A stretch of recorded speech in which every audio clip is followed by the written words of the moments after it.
Welcome back. Florida's House of Representatives passed the Don't Say Gay bill, restricting discussions on sexual orientation and gender in the classroom. Let's take a quick look at this clip. All right, Chelsea, you're up.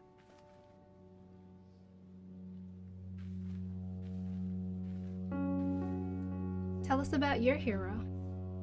I have two heroes, my two moms.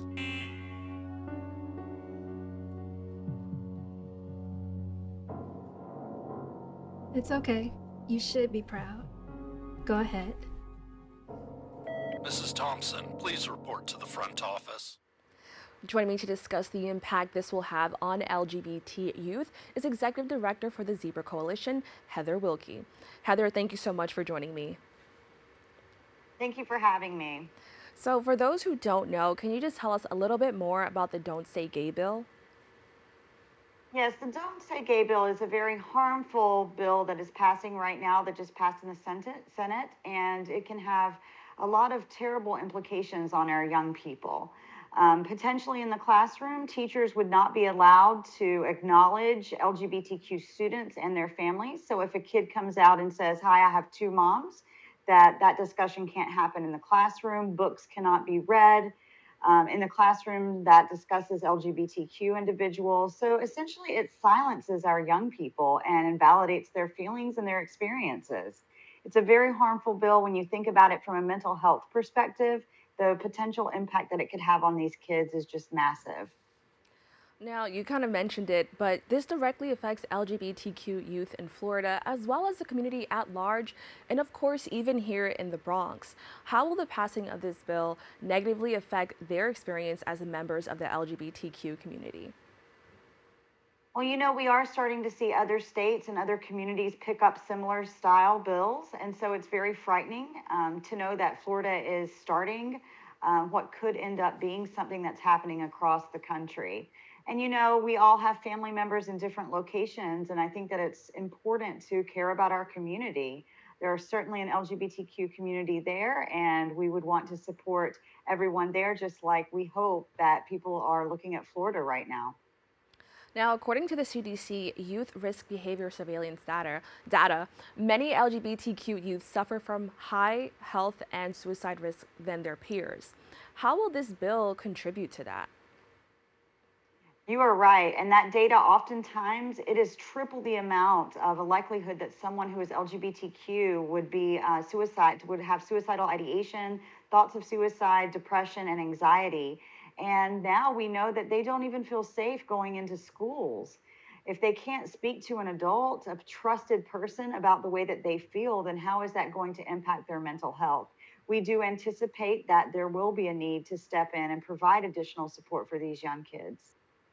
Now, people in favor of the bill say this will aim to eventually teach gender and sexuality at an appropriate age. This is very controversial. Can you just explain what does this mean and what is considered an appropriate age to teach the youth about LGBT community? Sure. Well, I think the problem is that we're trying to lump this in with sex education, and being LGBT does not have to do with sex education. That association is inaccurate. We're talking about gender identity. We're talking about who a person is, something that they cannot change, something that is not a choice, and something that is permanent. And so we have to look at it that way. We have to look at it as these are human beings and they have human experiences that must be validated.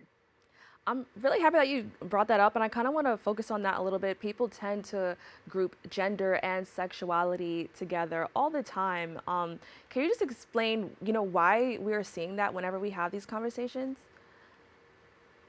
That LGBTQ acronym just keeps on growing, right? And we keep lumping things together when essentially gender identity is very different from sexual orientation. Sexual orientation is about who we love, who we're attracted to, whereas gender identity is about how we feel and who we are. And so it's very much oftentimes it's not able to be distinguished among the general population, but it's very different. If you think about your gender, this is how we feel, this is how we dress, this is how we behave. It's essentially who we are at our core. Versus sexuality is more about who we're attracted to. So, kind of piggybacking off of my previous question, just talking about what's an appropriate age and all that stuff, can you speak to the double standard of heteronormativity? I know it's a really large word and some people don't know what that actually means. So, one, can you explain it? And then can you speak to the double standard of that? Heteronormativity is just assuming that we all have straight cisgender experiences, right? So it's this attitude that my experience is better than yours if I am heterosexual, if I'm not LGBTQ, or that not just better than, but that's the norm, right? And so the idea behind being able to teach about different family experiences in classrooms is very important. I have a 7-year-old, he's in first grade, and we're allowed to send books to school. And we have a lot of books about him having two moms.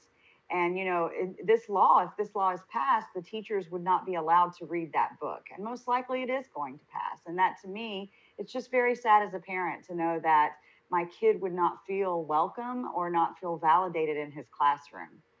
So, the people in support of this bill said they, will eventually teach them about this. Do you believe that there will actually be an effort to eventually teach even older LGBTQ youth about their history? I would only hope, but it seems like in Florida, that's just a response to make people feel a little bit better when we haven't seen that type of action. We've seen actually amendments being filed that were even more harmful. And so, it's all about action, not words at this point. And so far, it's not looking great.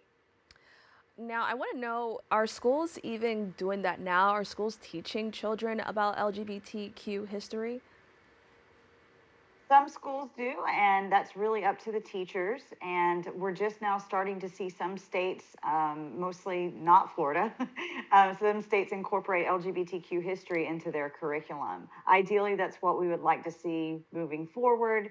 But there are ways that we can still teach it through the Gay Straight Alliance or Gender and Sexuality Alliances in schools, clubs, things like that.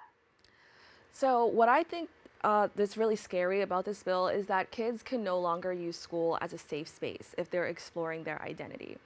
Parents are now allowed access to everything and require that schools notify parents if they see several changes. How could this actually hurt the child instead of protecting them, especially in the household? A lot of kids come from homes that are not affirming. There are some great parents out there, but not every parent has their kids back, right? And we know that to be true based on just organizations like Zebra Coalition, is that we have a lot of parents that are not affirming. And so school ends up being a safe space for them. They have peer support. They often have administration support. They maybe have one or two teachers they can talk to.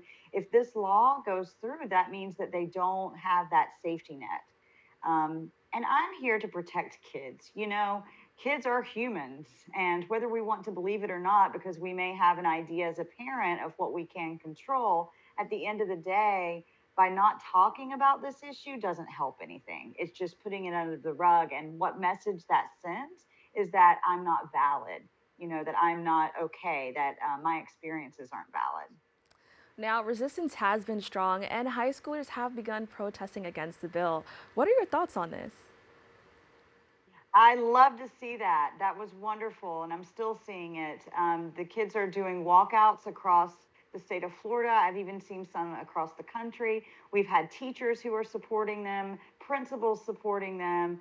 Celebrities are getting behind this and posting about how kids are doing national walkouts. This is a silent protest. That's what it's all about. These kids have a voice, and that voice needs to be heard.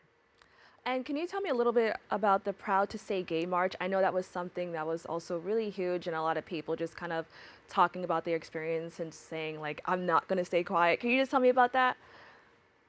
Those chants were wonderful. We had a lot of people who just stood out and said, you know what, I'm going to march. Here in Orlando, we had an organization step up, and several of us were able to, as leaders, have a protest. We organized marches. And so it's great to see that. That's how you get it done. That's how you get attention.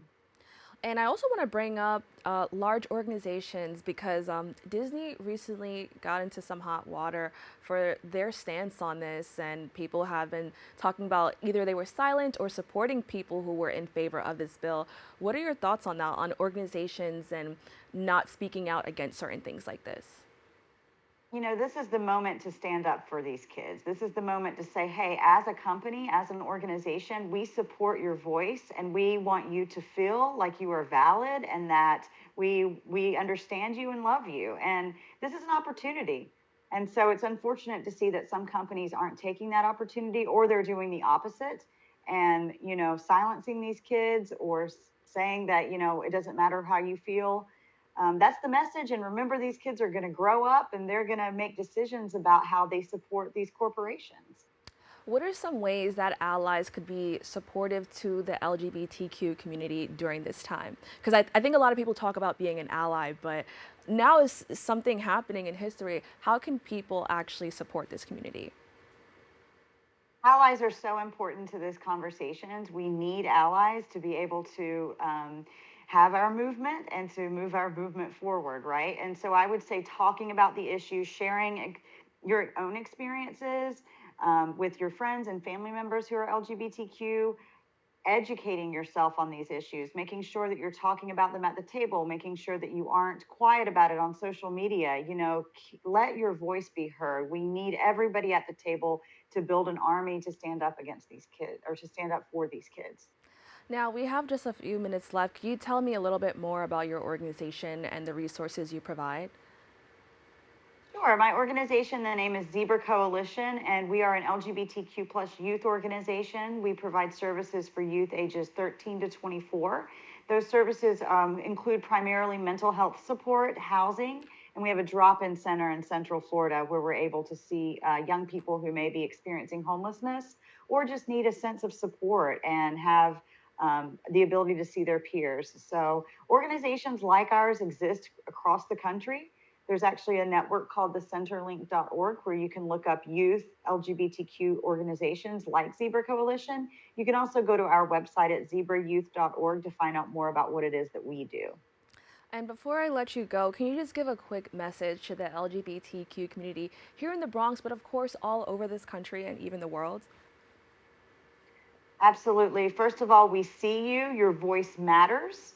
We want to make sure that we do not stop fighting until we achieve full equality. The fight is not over. We have just begun in many ways. So you are loved and supported. Heather, thank you so much for joining me. Thank you so much. That's all for our show today. Thanks for tuning in. I'm Kibin Alleyne, wishing you and yours safety and wellness now and always. See you next time.